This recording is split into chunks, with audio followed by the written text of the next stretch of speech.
I can wear a skirt to work, Chapter 1 to 5. Chapter 1. The barbs were beginning to get to me. I appealed to Diane, look, I'll concede that you women do have a little tougher time of it, but you do choose to dress that way. Besides, it still isn't anything us guys couldn't do just as well, if it were actually important. Jean, and for another handful of reports, heard that and challenged me, okay, prove it. All I could do was look at her quizzically.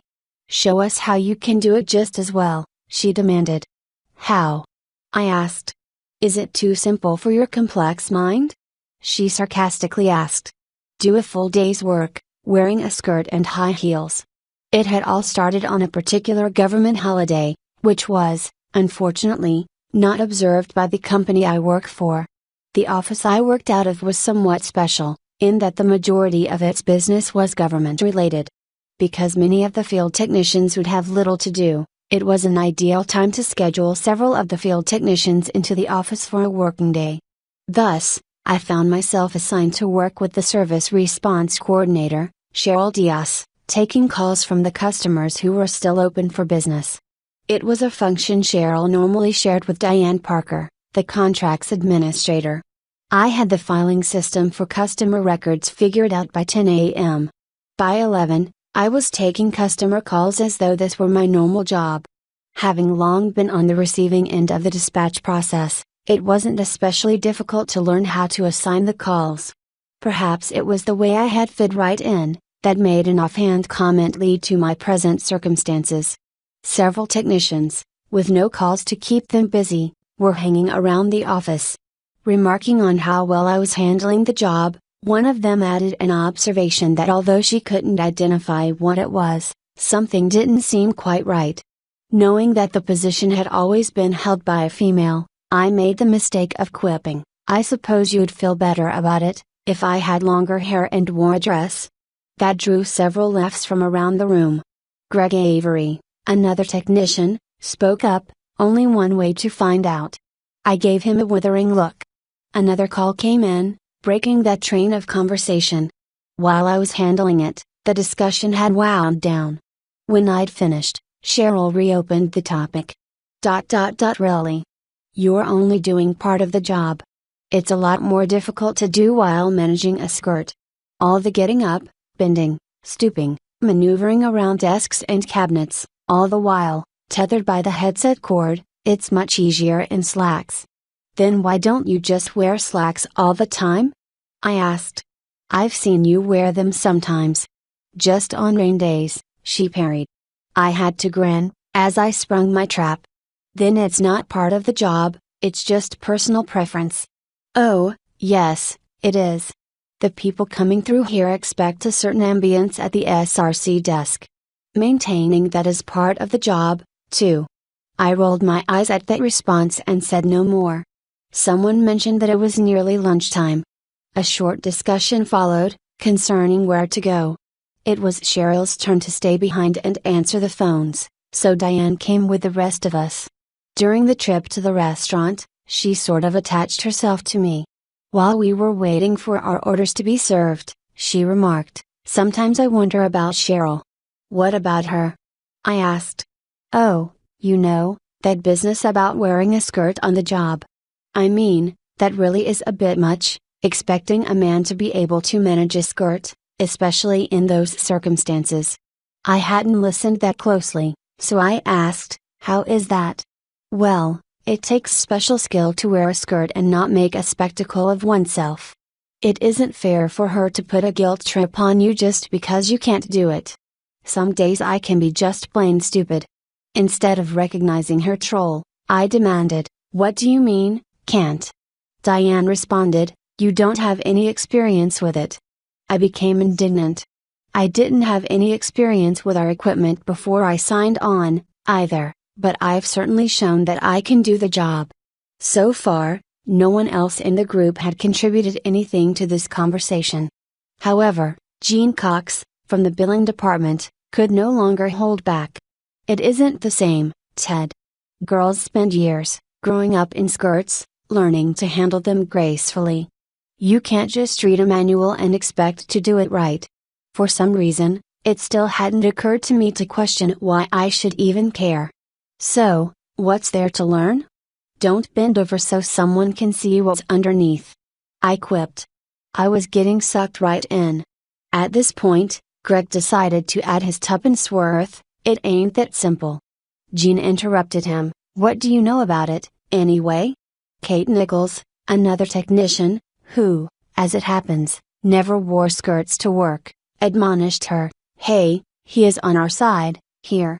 She then directed her remarks toward me. There really is a lot to be aware of. You don't want to sit on a fold and make a wrinkle of it. You have to be careful not to snag it on anything because a skirt doesn't follow your movements closely, the way pants do. Outside, you have to watch for breezes, and inside, low air registers. It's a different way of living. Still not realizing how deep I was getting, I philosophized, it sounds like it's just a matter of situational awareness. Jean couldn't let go without a final word on the subject. Sure, only, like saying goes, Ginger Rogers did everything that Fred Astaire did, and wearing high heels when she did it. Do you think he could have done her job? I didn't bother to answer what appeared to be a rhetorical question. While we ate our meal, the conversation drifted to other matters. While Cheryl was at lunch, Diane guided my work. I completed the rest of the day's work satisfactorily, although not without having to hear an occasional comment about how easy I had it. That probably would have been the end of the matter, except that I have only one account to service. It is a production facility, and it needs 2 full-time techs to keep all the equipment maintained. The second week following the holiday, my account was scheduled to take block vacation.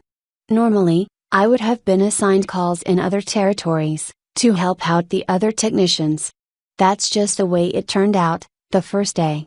However, when I arrived at the office Tuesday morning, I discovered that Cheryl had been injured during the previous night's softball game. She would be out at least a week. The office manager asked me if I would mind covering for her. Since I had been good at it, it didn't occur to me to have any reservations about taking the assignment. Perhaps I should have. First came an occasional comment about the nameplate on the desk. You don't look like a Cheryl.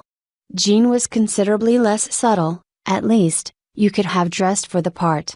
Still, I was handling the job well enough, and by noon, Elaine Ross, our office manager, was generous in her praise. Jean had stopped by the desk to pick up service reports, and hearing Elaine's comments, appended, "Sure, he's almost graceful, working around the call station." If Ginger Rogers had worn flats, she could have made Fred Astaire look like a klutz. Everyone in the office had become accustomed to the militancy of Jean's feminist rhetoric and pretty much ignored it. Elaine, however, glared at her, as if to say, "What does that have to do with anything?" Jean took the hint and went about her business. Still, she didn't let the matter drop. Each stop for paperwork, she found something provocative to say, until she finally got the opportunity to make her challenge. I tried to demur. "You're making a big deal about nothing. You're the one that claimed it was easy. What's the matter, is it too big a project after all?" "No," I told her, "I just don't see any point in proving obvious. There's nothing in it for me." She pressed, "What would it take to make it worth your trouble?" Elaine could hear all of this through the open door of her office. I could see that she was about to step out, perhaps to tell Jean that she was out of line. But she halted when Diane spoke. "Hey, cut him some slack. If he weren't here doing Cheryl's job, I'd have to do both mine and hers. He's doing just fine as he is, so leave him alone. You don't even want to be the one who drives away my golden goose." Unfortunately, neither of them had taken into account my ego. It had taken all the battering it could stand, and I was nearly ready to accept. "How much worth my trouble?" I asked. Jean was quick. "Dinner, my treat." "Get serious," I responded. I think Diane surprised Jean, when she raised the stakes. "How about dinner, your choice of menu, every night for a week, the weekend included?" I had to think about that, which was a big mistake. The question is, did I think too hard, or not hard enough? Hey, I can cook well enough, But I'm not such an ambitious chef that I don't get bored with my own cooking. Besides, I wanted to see how far they'd bid for something this crazy.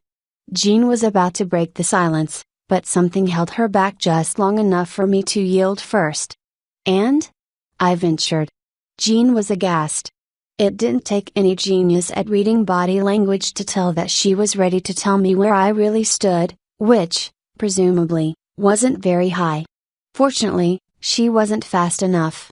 "And the satisfaction that you really can do something most other men wouldn't even attempt," Diane offered, as she gently grasped my upper arm. "All day tomorrow, skirts and high heels, do we have a deal?" I certainly hadn't expected such a hard sell, so I accepted without really thinking about the full implications. The next thing I knew, Diane was leading me to Elaine's office to get her concurrence. Elaine listened to Diane's explanation, as though it were the first she'd heard of it. She expressed reservations about how my altered appearance might prove disruptive in the office, but, in the end, she gave her consent to the arrangement.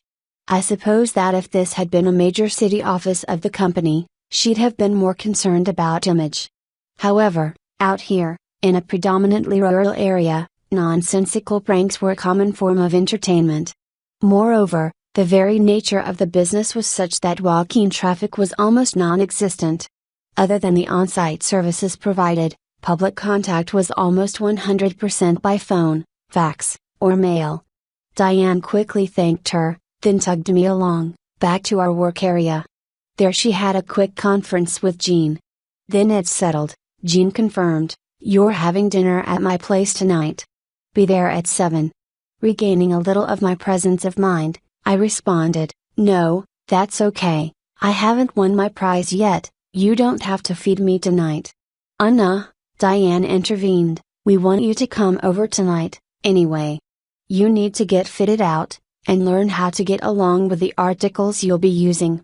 In fact, let's make a list of your sizes." This she proceeded to do, and, with Jean's help, converted them to Mrs. sizes. "Now, all we need," Diane advised me, "is to find people who will let us borrow the things you'll need." Chapter 2. After work, Diane stopped at Cheryl's and brought her up to date on events at the office, including my agreement. Cheryl is a big girl, not fat, but 71 inches tall and size 14.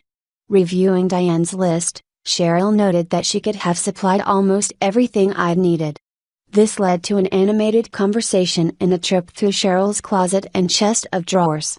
When I arrived at Jean's apartment, I didn't make much notice of the crowd of cars, until the door opened and I discovered that, seemingly, half of the women in the office were present. "Dinner won't be until 8, Diane announced. "In the meantime, you can get changed and try out your outfit." "Why can't we start after dinner?" "Because we have lots of time now. Besides, then you can practice even while you are eating." Again, I wasn't thinking fast enough to ask what it might be that I'd need to practice, while sitting down to eat. It would be quite a while before it dawned on me that they intended for me to learn more about femininity than just adeptness at walking in high-heeled shoes. They sent me into the bathroom with an A-line skirt to put on in place of my slacks. In a tartan plaid, which barely reached the tops of my kneecaps, it presented a skittish appearance. On returning, I have presented a pair of mid-height, black, T-strap pumps. When I had difficulty getting my feet into the close-fitting shoes, I was given a pair of slipper-like nylon half socks, which allowed my feet to slide right in. Then my education began. I was drilled in walking, turning, sitting, and all I would need to know to be able to handle the thin heels and flaring skirt. Just about the time I was beginning to feel accustomed to walking mainly on the balls of my feet, dinner was ready. One thing I might have noticed, had I not been so preoccupied with my situation, was that no one was digging at me, as had been the case during the day. It was almost as if I was being accepted into the conversation nearly as one of the girls, even if most of what they had to say concerned my efforts to master the feminine graces, such as they considered appropriate for the role I was undertaking. The training didn't stop at dinner time. Comments were regularly directed my way, explaining that I shouldn't sit like so, and to hold my fork like this, and to leave my other hand in my lap, and on, throughout the meal. It was done in such an amicable way, that I couldn't take offense, but instead adjusted my posture and gestures to meet with their approval. When dinner was over, I offered to help with the cleanup, something which, when I thought about it later, surprised me. Kate suggested that to make the best use of my time, the ladies would do the washing and drying, and I could put things away, with Jean's guidance. So, I found myself rushing back and forth across the kitchen, trying to keep up with the stream of dishes, pots, and pans being washed and dried. By the time everything was in order again, I was most grateful for the chance to sit down. Even though the heels were barely over 2 inches high, my ankles were screaming for relief. It was when I passed through the doorway from the bright kitchen into the more dimly lit living room that Kate discovered a problem. "Dad, I'd hate to say this, but you are going to need a slip under that skirt. I can see right through it, when you're backlighted." Some discussion followed, about what all a slip was for, and, although I was resistant to wearing one, I finally conceded that modesty was an important issue.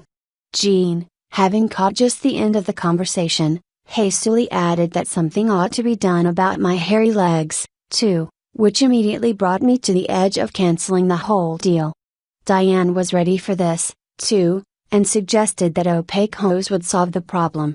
When all the details regarding my wardrobe had been settled, I drove home and went straight to bed. As I was drifting off into sleep, a thought barely flickered across my mind. Just how had everything been on hand, in the right colors, even, to cover the changes they had thought up? Chapter 3. Early the next morning, I drove over to Diane's.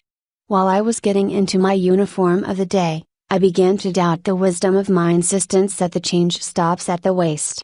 Last night, some of the women had expressed dismay at the overall image I presented. They had suggested that a complete makeover might be preferable, even from my point of view, since I would draw less attention that way than dressed half and half. Next, I was confronted with the problem of what to do with the things I usually carried in my pockets. I didn't find Diane's suggestion, that I might need a purse, the least bit funny. I decided to leave behind everything except my wallet and comb. Fortunately, the skirt turned out to have side pockets, so I didn't have to carry them in my hand. Diane invited me to ride to work with her, so I left my car in her parking lot. I was oblivious, at the time, to the fact that this would effectively ensure that I'd have to see this through since I couldn't drive anywhere to change, not to mention that my pants and shoes were locked inside her apartment. The jokes and jibes didn't last long that morning, because there were plenty of service calls to keep the technicians out of the office. That left just the office staff. Jean, of course, just had to tease me some, although she admitted, grudgingly, that I was handling my part rather well.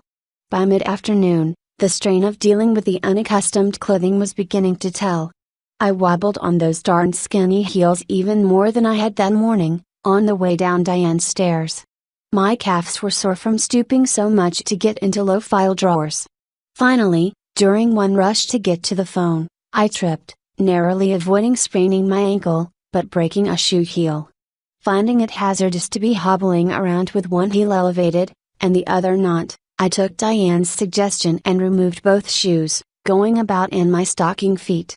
At day's end, I put them on so I could hobble out to her car and, in turn, up the stairs to her apartment. Along the way home, Diane had expressed generous praise for my performance that day. It paralleled that which I had already received from the office manager, especially about being a good sport and all. Nevertheless, inside the apartment, with Jean, Kate, and the others, she agreed with Jean's assessment. I hadn't done it entirely right. He broke the heel on the shoe, that's not a successful completion, Jean complained. Kate became my advocate. I suppose you've never broken a heel? He did as well as anyone I know, carrying on in spite of it. Jean wasn't about to concede easily. He not only broke the heel, but he also worked part of the day with no shoes on. The deal was skirts and heels, all day. Don't I at least get partial credit? I asked. I mean, after all, I did go the whole morning as agreed. The agreement was for the whole day. Diane then suggested that I be allowed to make up the last part of the day. Jean was adamant but saw that her support was eroding.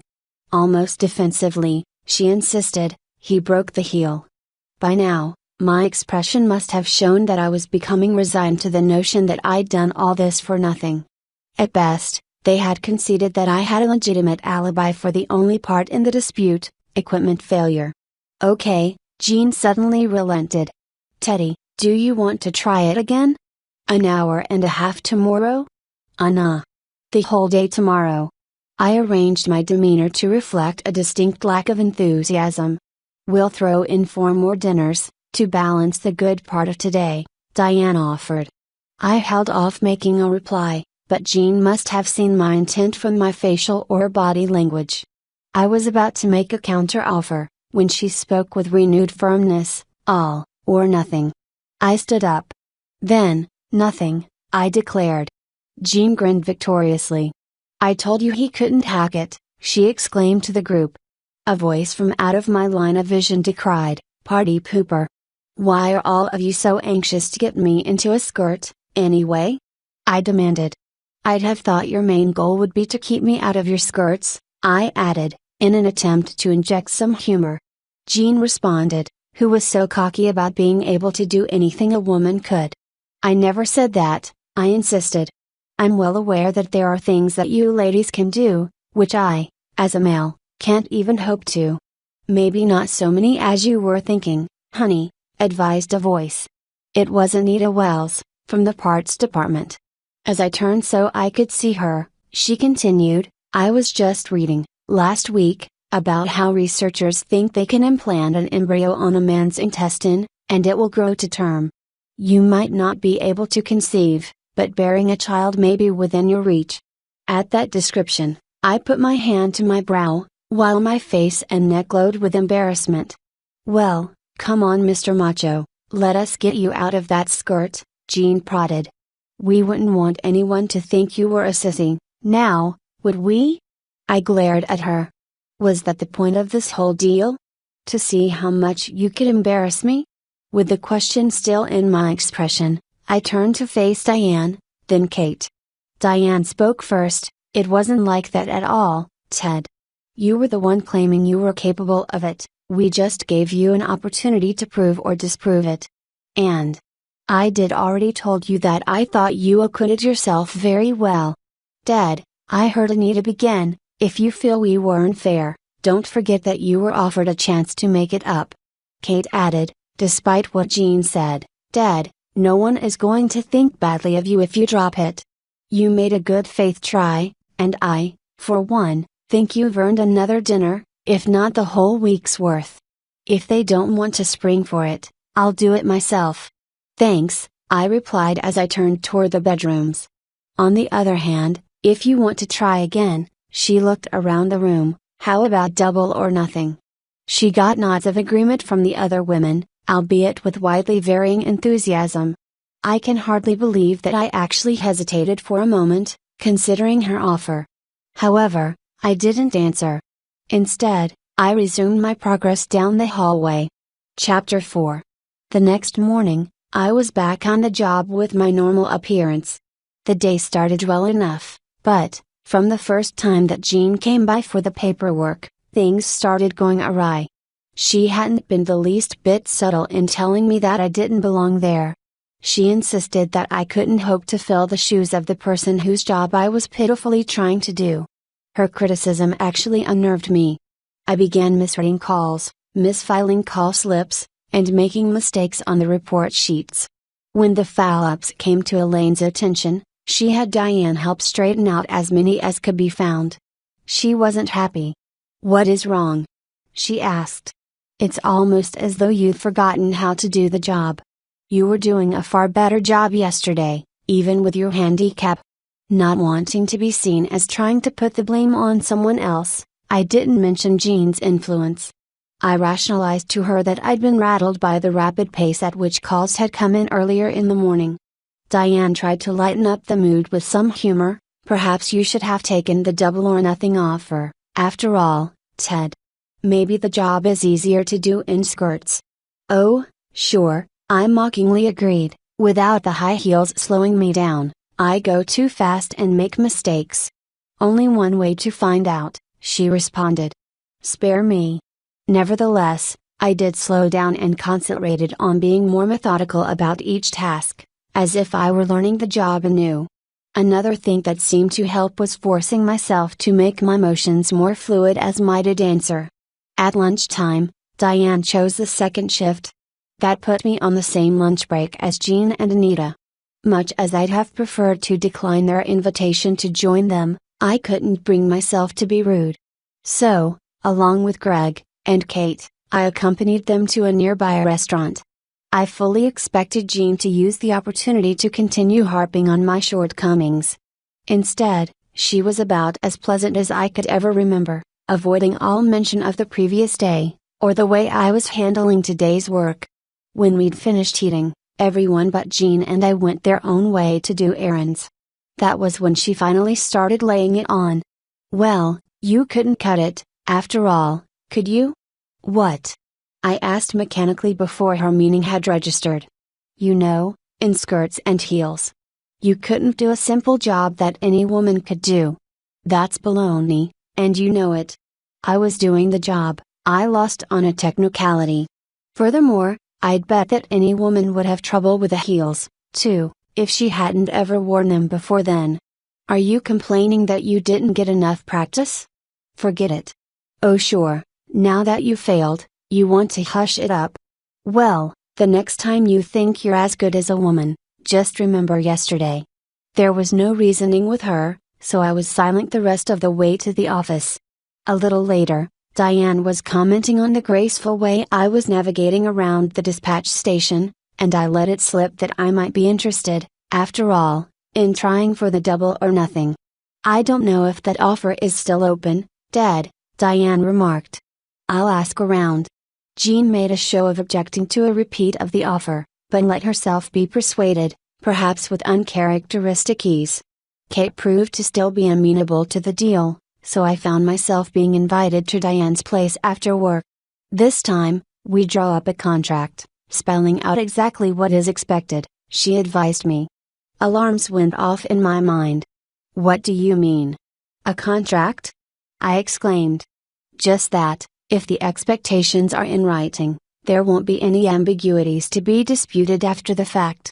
Elaine, having heard part of the exchange, came out to the dispatch center. What is going on? She demanded. Diane explained. After a moment's silence, she sighed. I do hope you haven't forgotten that this is a business, not a playground for your inner children, she reminded us. I felt a sudden inclination to drop the whole matter. She turned to me, however, and asked, why are you putting up with this? Now on the defensive, I found myself trying to justify the situation without any real conviction behind my logic. It seemed like an easy way to get a couple of weeks' worth of dinners. Her stern expression melted slightly, into an exasperated grin, and she shook her head. Turning her attention back to Diane, she said, Goddess help me, I hope I don't end up having to justify to Regent why I'm allowing this nonsense. An hour after work, I was in Diane's living room, negotiating the terms of my contract. When all the details had been worked out and committed to paper, the group dispersed. Jean offered to stay and help Diane prepare dinner. Diane suggested that it would be to my advantage to get all the practice on heels I could, before work tomorrow, so why not start right now? That turned out to mean, with pantyhose and a skirt, the same one I'd worn yesterday. After dinner, Jean suggested, half in jest, that we go to a movie. I was willing, as soon as I could change into my own clothing. I should have known better. Jean was interested only if I went as I was.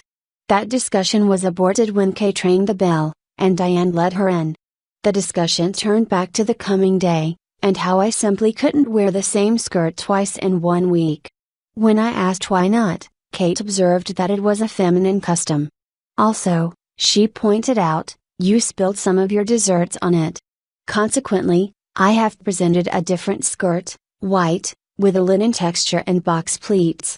Then they invited themselves over to my place to find an appropriate shirt to go with it. Kate had brought in another pair of pumps, with low, 2-inch heels. When she offered them for me to wear during the trip, my objections were sidetracked by Jean's protest. "I hope those aren't the shoes he's wearing for work," she said. "I thought they'd do for the spare pair," Kate explained. "Spares would have to be the same height as the first pair," Jean stated flatly. Kate looked over to Diane, who didn't object. "Okay," Kate agreed, "but these will do for the trip to Ted's place." I didn't really want to go outside again, dressed as a woman from the waist down, but after Kate had taken my side, I didn't have the heart to argue the issue with her. So, still wearing the plaid skirt and the mid-heeled shoes, I was escorted out to the parking lot, where we all got into Kate's car. I live in a rambling old cottage, twice extended by previous owners. It sits well back on a deep lot, shaded by a thick canopy of old trees. Because the view of passers-by was blocked by heavy shrubbery, I wasn't bothered about going from the car to the house, dressed as I was. Inside, matters soon became a little more complicated. Although they found a dark blue Oxford shirt that looked okay with the skirt they'd brought, none of the women thought it a truly suitable pairing. Kate went out to her car and brought in a top that obviously was the mate to the skirt. It had 3/4 sleeves, a jewel neck, and buttoned up the back. It wasn't near as much trouble as they might have expected to get me to try it on. However, after I saw myself in a mirror, I didn't like the mixed image. Jean started teasing me about how I was starting to look quite cute, and that a little makeup might help even more. After that comment, I prevailed upon Diane to unbutton the top, and I went to my room to change into a jogging suit. When I returned, Diane reminded me that I'd have to go back to her apartment for my car. Then she extended an invitation for me to spend the night in her apartment. Her housemaid had 2 weeks to go on an overseas assignment, she explained. She was sure that Carol wouldn't mind if I used her room. That way, she rationalized for me, you won't have to get up so early, yet you'll have plenty of time to get ready for work. I couldn't think of any rebuttal to her logic, or even to ask why I'd need much time to get ready. Taking my lack of objection as capitulation, they helped me gather up the items I'd need for that night and the next day. Back at Diane's apartment, Kate brought up a large case, as well as an overnighter. Among the items inside were 2 pairs of dress pumps that had the same heel heights. That was how they got me out of the jogging suit again, by insisting that I had to try on the whole outfit for tomorrow, including both pairs of shoes. When I got to see myself in a full-length mirror, I again became dismayed at the mixed image. Somehow, the contrast hadn't been so strong with the plaid skirt. That seemed to be Kate's cue. She turned on the charm, asking me to please go along with them for just a few minutes, which turned out to be 2 hours, and let them try a different approach. Soon, I was back in the linen suit, wearing pantyhose which bore a faint honeycomb pattern and ankle strap pumps. That put me at the precipice of my comfort zone. What they wanted next, pushed me right over the edge. It's so close, Diane mused. Why don't we see it?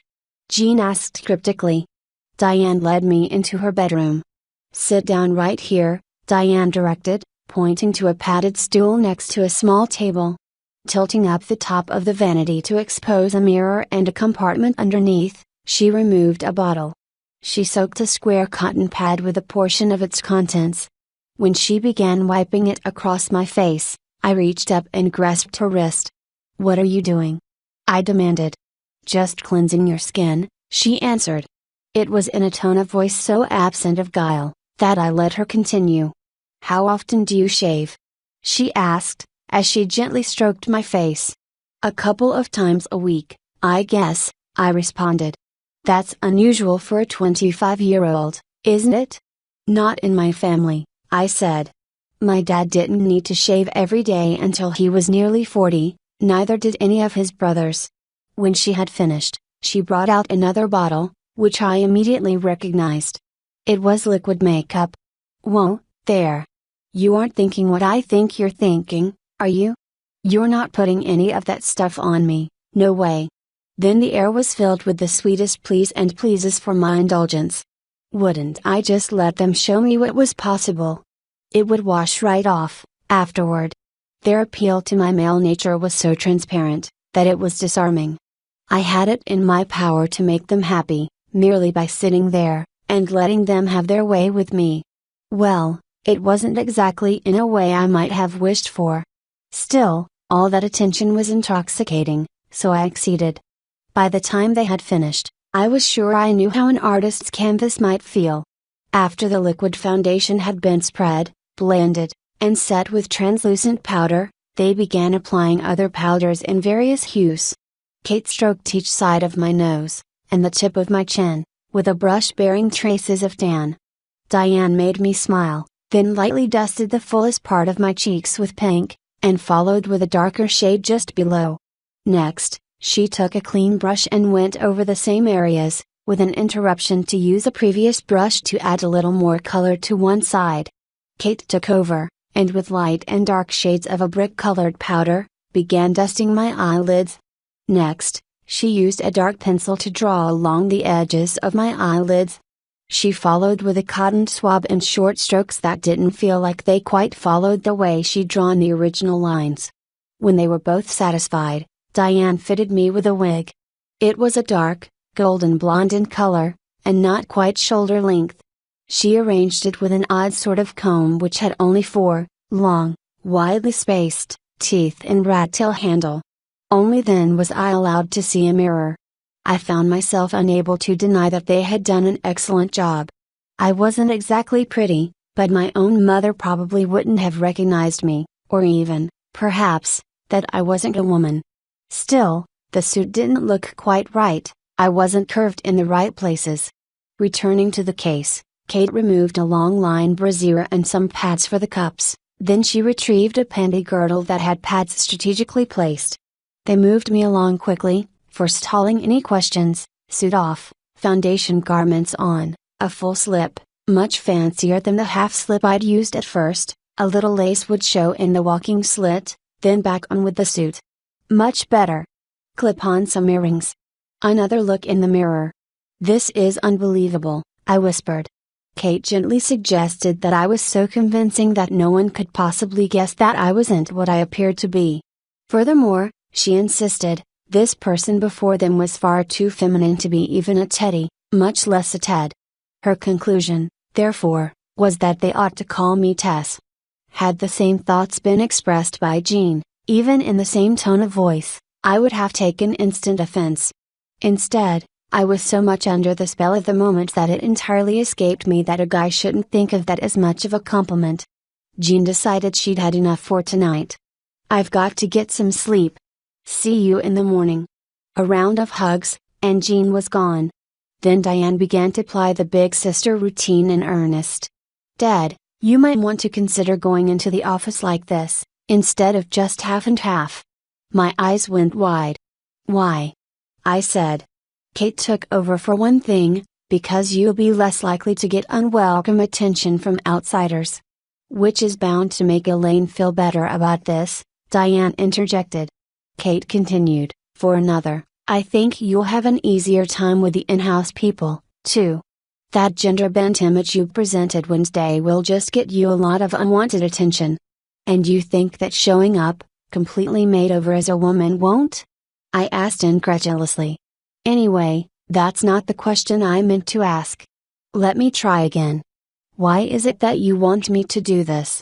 Because you are a macho pig, Kate teased, adding, in a dramatic voice, and we want you to walk a few miles in our high-heeled moccasins so you can know what it's like for the other side. As if on cue, Diane continued Kate's thought, with equal exaggeration, it's the least you can do, you know, considering the thousands of years of oppression we've suffered at the hands of you men. After working with me for 2 years, they knew how responsive I was to wry humor. In a sudden reversion to seriousness, Kate moved in to close the sale. Because we want you to win. I tried to counter, I can win without all this other stuff, gesturing at my head and upper body. I saw a satisfied smile form on Diane's face, which she quickly suppressed. Instantly, I realized it was because the gesture had been executed in a feminine manner. Weakly, I tried again, why aren't you on Jean's side? You're each committed to equal shares of the dinners. If I win, You loose. I only did that to make sure Jean got her hook set firmly in her own gills, Diane answered. That left me speechless. She continued, honestly. It isn't as if you'd never been invited here for dinner, before this. With Diane pushing my ego with the prospect of forcing Jean into providing dinners for me, and Kate assuring me that I appeared absolutely authentic, my resistance was grumbling. Add an assist from the image I saw in the mirror, and my defenses were overwhelmed. Once I had committed myself to that, it wasn't much more trouble for them to finagle me into going with them, as I was, to get frozen yogurt cones at a nearby Dairy Delight. All they had to do was assure me that we'd go through the drive-thru, so I wouldn't have to get out of the car. I became apprehensive when Kate insisted I sit up front. She chose to sit behind Diane. However, once we were there, I realized she'd done me a favor, by putting me as much out of view from the service window as was possible. I wasn't sure if Diane was teasing or not, when she suggested that we take a parking place and eat right there. Fortunately, she yielded easily to my pleading and drove directly back to her place. All the excitement, and the extra time it took to remove the makeup, rendered me one tired soul when I finally collapsed into my board bed. Chapter 5. The next morning started early. The image which they had built for me last night had to be completely recreated. Kate, too, had stayed overnight with Diane, to be on hand to help with the project. Fortunately, it went faster than expected, leaving them plenty of time to attend to their own needs. Left essentially alone, while they made ready for the day, I passed the time walking around the apartment. After Kate was ready, she appeared with a camera. I didn't want any photographs, but she invoked the privileges of friendship. When Diane came out a little later, they double-teamed me into assuming some very feminine poses for additional pictures.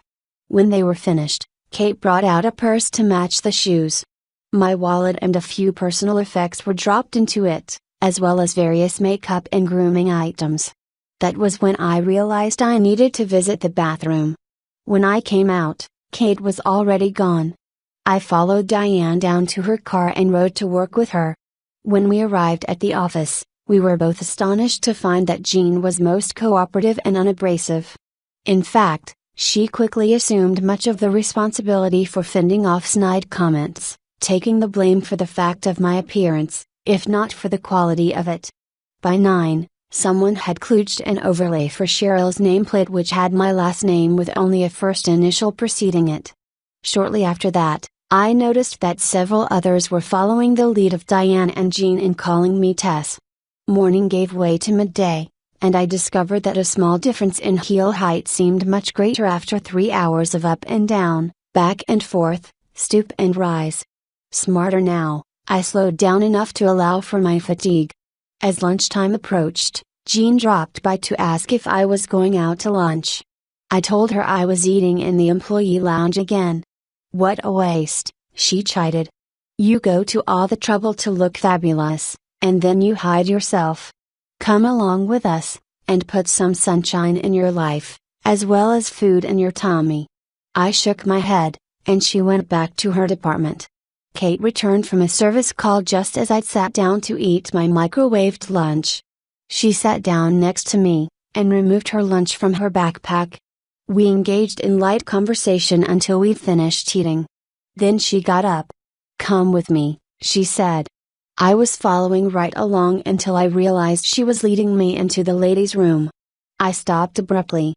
Come on, she said. I can't go in there, I insisted. Where else are you going to go, dressed like that? The men's room? I'll wait until after work. What if you can't last that long? There's no one in here to care, if you use it now. I couldn't fault her logic, so I followed her inside. As I entered a stall, she reminded me that ladies sit down to do their business. I knew that, I drolly replied. After we'd each finished with the necessities, Kate directed my attention to my makeup. It needed touching up, especially the lipstick.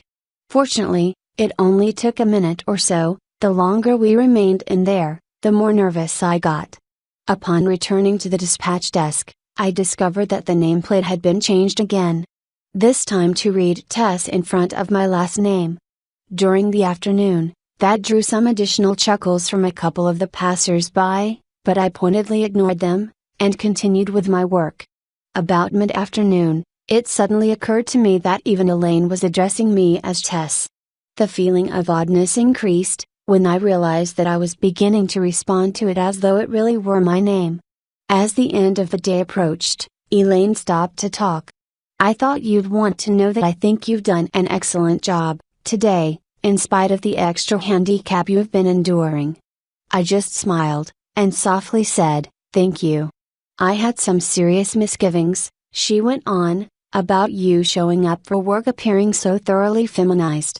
It wasn't what I had been expecting after Diane's explanation yesterday." Inwardly, I cringed a little at that remark. It wasn't much like I'd imagined either, yesterday. Elaine continued, "I came very close, this morning, to ending this wager. And sending you home to change clothes. Do you know why I didn't?" Now, I couldn't speak at all, and shook my head no with only the slightest motion. I had a vision of her giving me my termination notice. "It was because you were doing it so well." I must not have appeared as shocked as I felt, because I didn't notice any change in her demeanor. I'd swear I had goosebumps everywhere. "At first, I was angry," she explained, "partly because I thought I'd been deceived, and partly because I feared that you intended to act out an unflattering caricature. Fortunately, I was too involved to leave my office just then, so I had to be content with observing." She continued, "Now, I'm not saying that you performed with perfect feminine grace. Nevertheless, I saw what seemed an honest effort to be the woman you appeared to be." I finally found a little residue of voice, and squeaked out another, albeit tentative, "Thank you. What I'm really trying to say is, as Tess, you've been a very welcome member of the staff today." Jean, who seemed to have a nose for being in a place at just the right moment, had just come for another batch of reports. "Yes, she's been positively great," she said. "She ought to stay on permanently." She paused, her face reflecting exasperation. "I've as much as conceded that you've won, haven't I?" My smile filled my face. "All right," she grumbled, "I'll make it official. You've won the bet. I lost. And, I'm just as good as any woman," I prompted. Jean paused, her expression seeming to say, "Let's not get carried away." She looked up at Elaine, and her countenance softened. "Yeah, okay," she said. "Yeah, okay, what?" I pressed. "You did just as good as a woman." "Thank you." A service call, the last one for the day, interrupted the encounter, and I turned my attention to getting the customer's information and notifying the engineer. By the time I had finished, Jean was gone, and it was time to close up shop. Elaine was still there.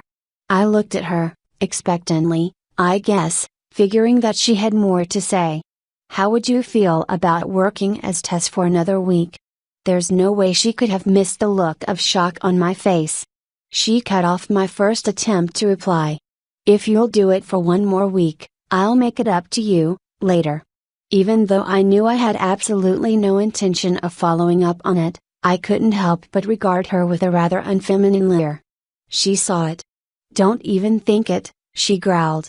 I returned a playful grin. "Gotcha. You." She burst out, in mock rebuke.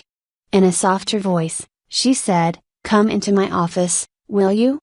After she'd closed the door, she released a sigh, and then explained, "Look, we have a little problem here. You remember the regional parts manager that came in this afternoon?" I nodded. "He's going to be here next week, too. I can't have him comparing today's Tess with Monday's Ted. Good heavens! What had I gotten myself into?"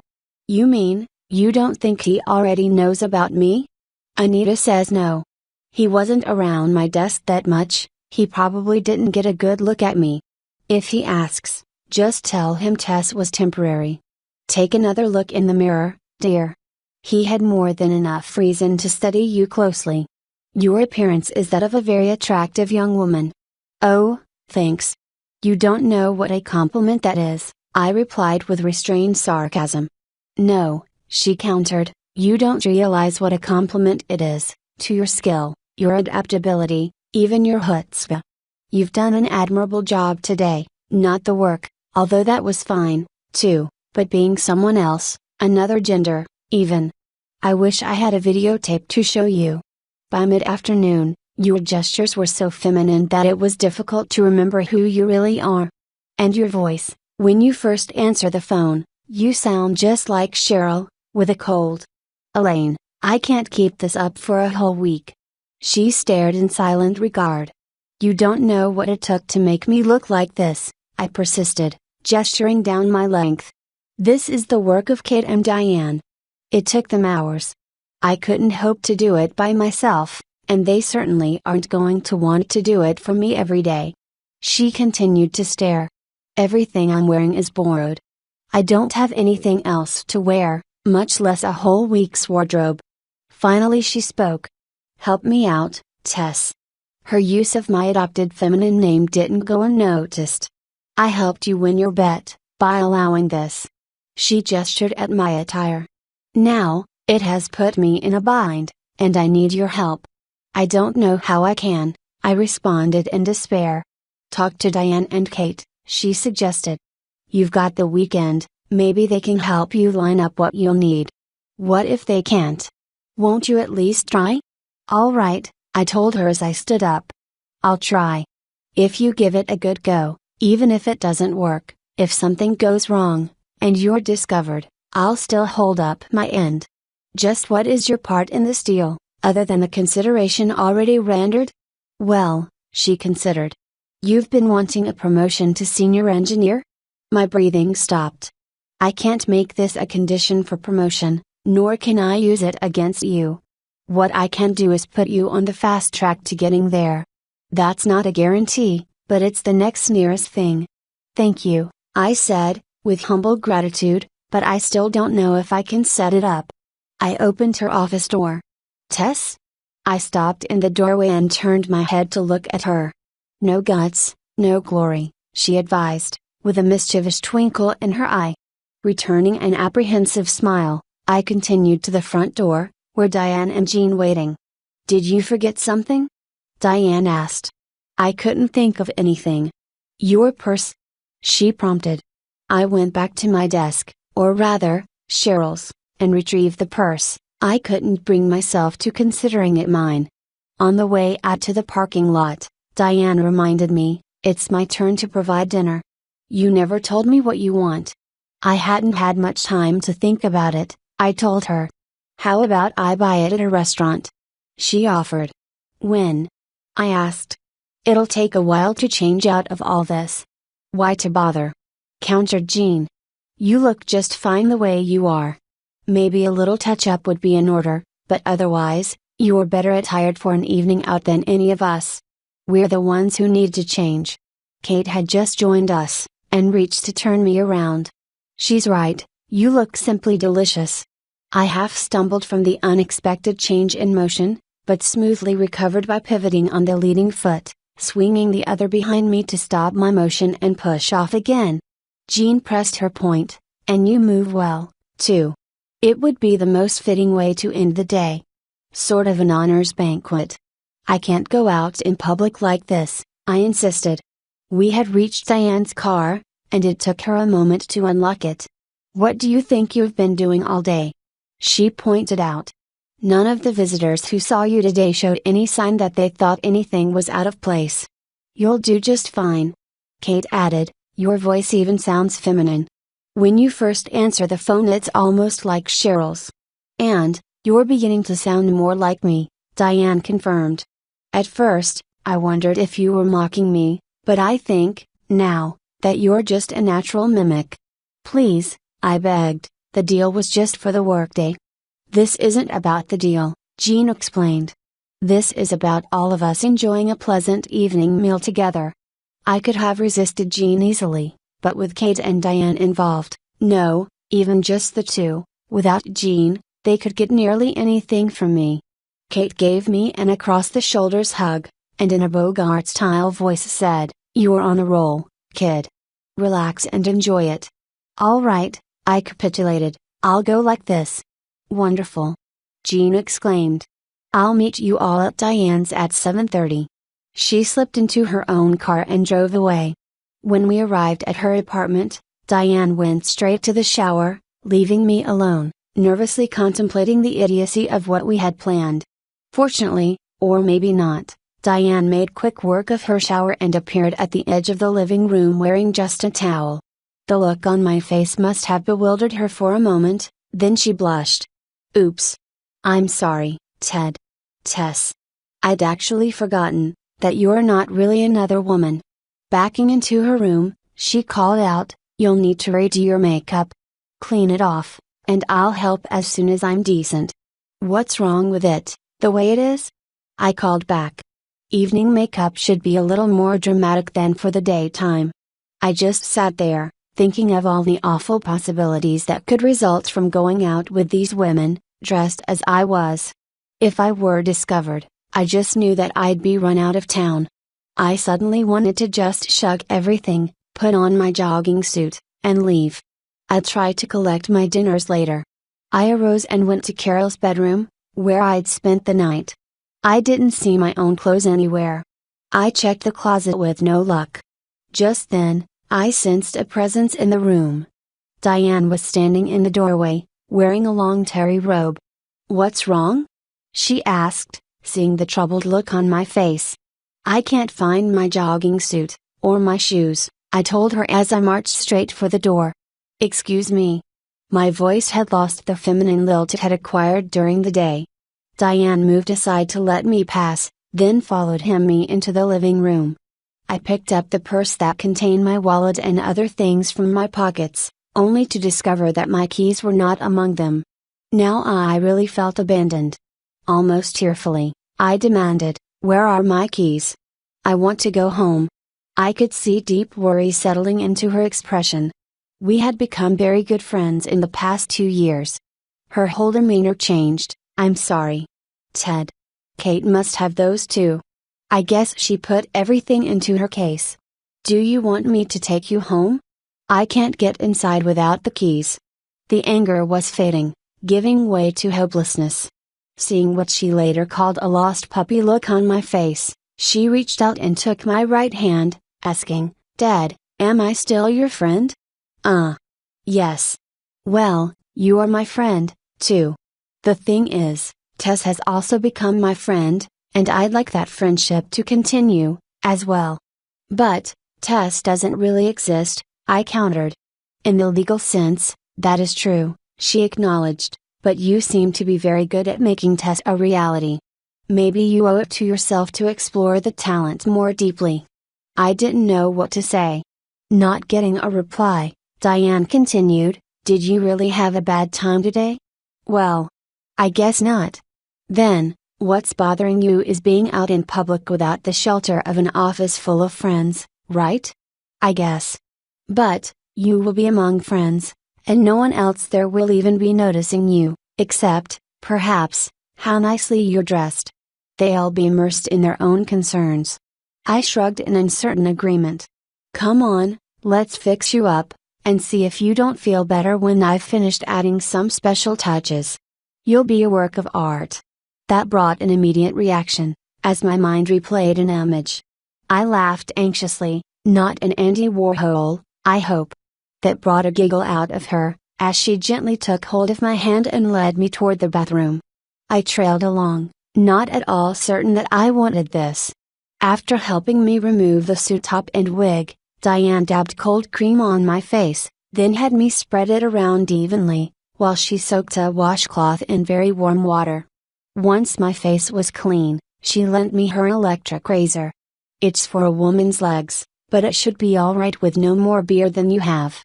When I was done, she took me to her room and had me sit at her vanity table. She explained how to use the skin toner, to be followed by a moisturizer. While I was thus occupied, she busied herself elsewhere. By the time she returned, the moisturizer had been thoroughly absorbed. Now, she guided my application of the makeup base. When the foundation had been set with powder, and the excess brushed away, she refits the wig to my head, pulling the hair away from my face and pinning it out of the way. Next, She wrapped a towel around my neck, draping it over my ersatz bust. Then, half doing it, and half instructing me in what to do, she showed me how to apply the highlights, explaining the differences between what we were doing now, and the daytime makeup I had worn to work. As the job progressed, she had me getting into the spirit of the affair. I was growing enthusiastic about the way my appearance was changing.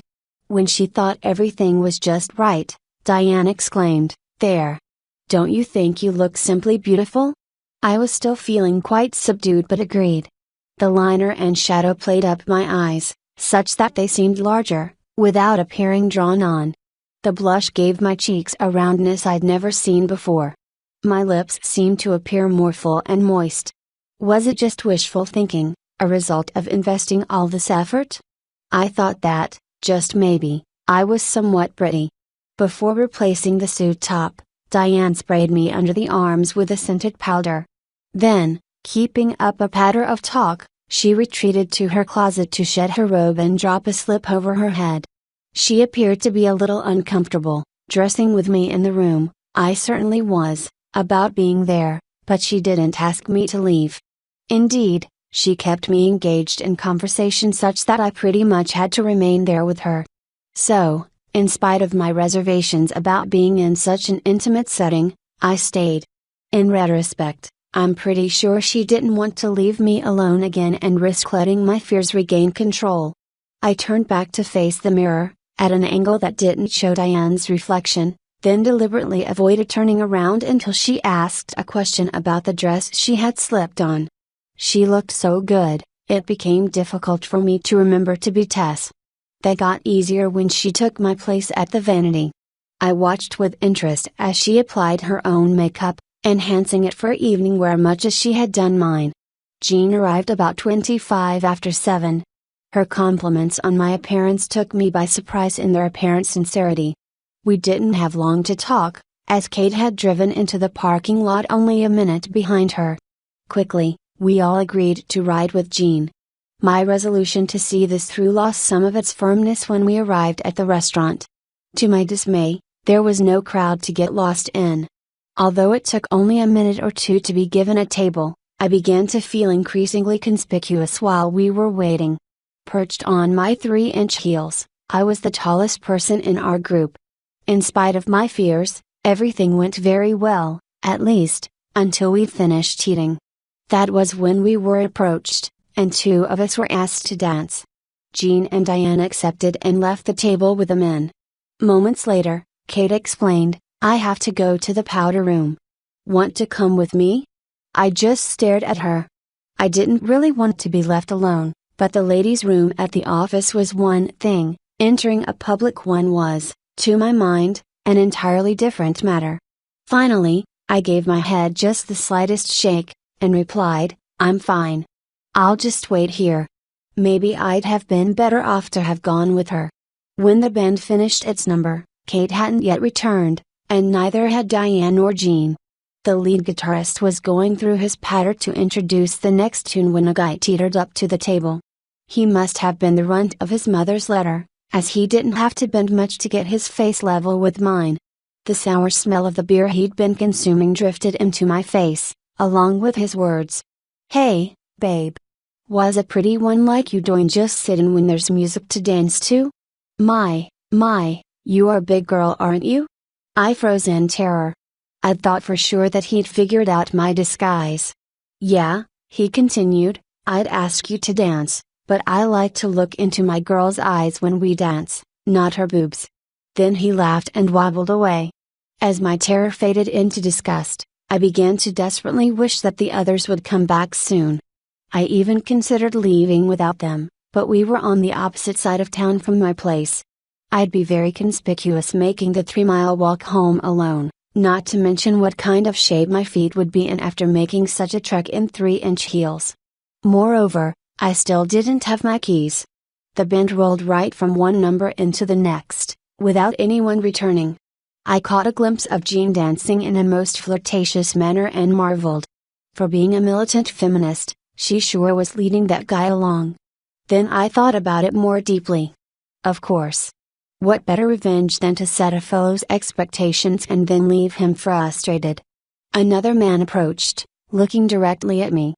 This guy had to be the epitome of what women consider a hunk. Even though the din of the band kept me from hearing some of his words, it was plain that he was asking me to dance. Now, what could I do?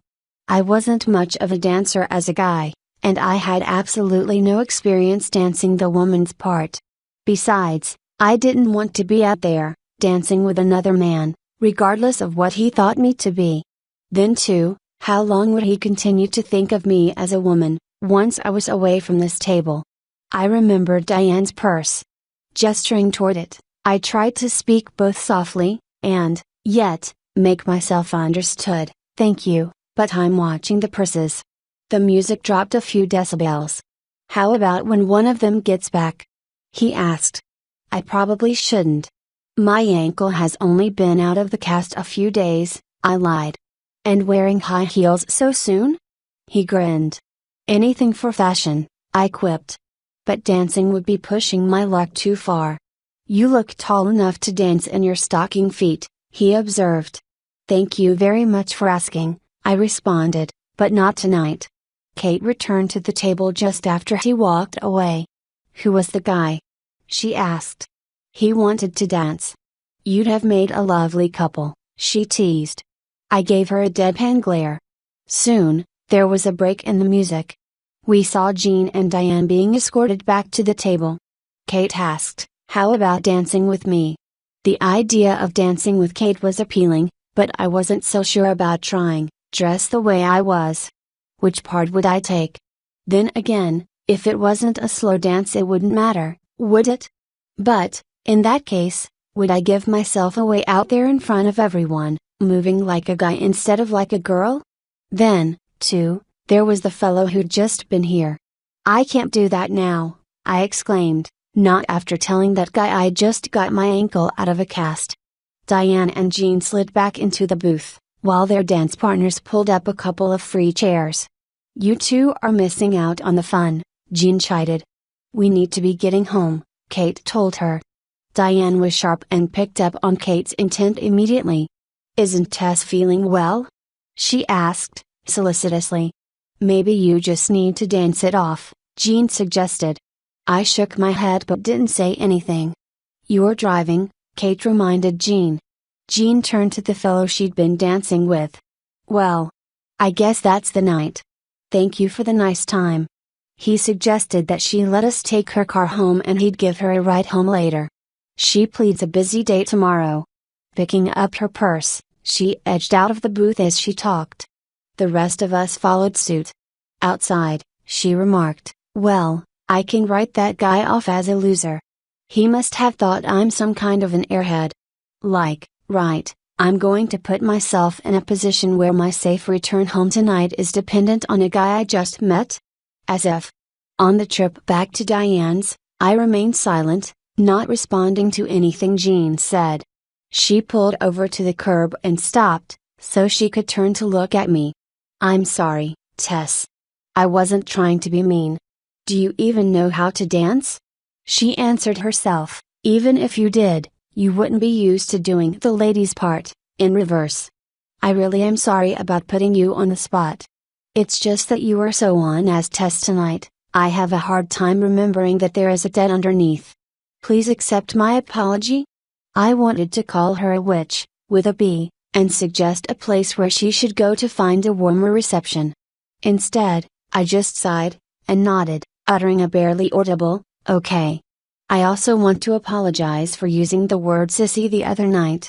A real sissy wouldn't have even tried to meet the challenge. I accepted that one too. Jean turned around and put the car back into gear and pulled back into traffic. We rode in silence the remaining several blocks to Diane's. Once there, Diane reminded Kate about my clothes and keys, which were, fortunately, right there in the trunk of Kate's car. While Kate was getting it open, Jean stepped up to me, and actually gave me a hug.